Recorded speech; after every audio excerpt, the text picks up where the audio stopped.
President Trump has announced the framework for a trade deal with the United Kingdom. This is the first agreement since he announced sweeping tariffs on U.S. trading partners last month. CBS News Chief White House correspondent Nancy Cordes is tracking developments for us and joins us now from the White House this morning. Nancy, good morning to you. Yesterday, you noted that the UK says it actually runs a trade surplus with the United States. So help us make sense of this new trade agreement and what's in it.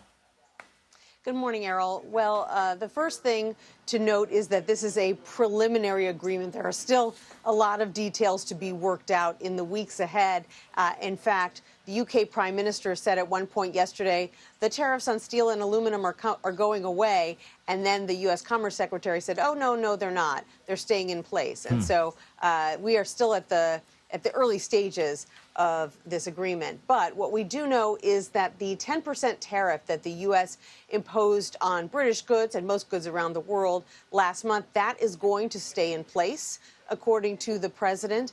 At the same time, the 25% tariffs that had been imposed on British automobiles, like Bentleys, those are coming down to 10% for most cars. So that was a big relief to the British government in particular.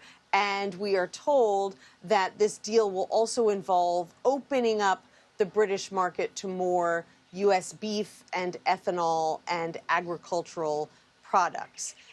So this is a preliminary deal with America's 9th largest trading partner. Keep in mind that the biggest concerns that American businesses have do not have to do with the UK-US trade relationship, but really more so with the US-China relationship, where tariffs aren't 10%, but 125 or 145%. Talks between the Treasury Secretary and Chinese officials set to finally get underway this weekend in Switzerland. Yeah, very good point. Much more important to most U.S. businesses. I want to ask you about this other headline. The Trump administration reportedly looking to bring white South African refugees to the U.S.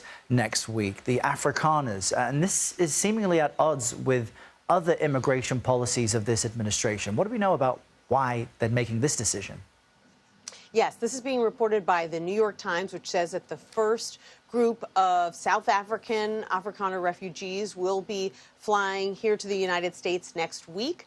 And you're right, it is at odds with the rest of the Trump administration's refugee policy, because they have placed a blanket hold on refugees coming to the United States seeking refugee status. That includes people from war-torn areas like the Congo. But President Trump did make an exception for white South Africans. He has long been a supporter of what he views as racial prejudice against them in South Africa by the government there. He was particularly angry when the South African president signed a law that would enable the government in some circumstances to seize property from landowners in South Africa without reimbursing them. This is also a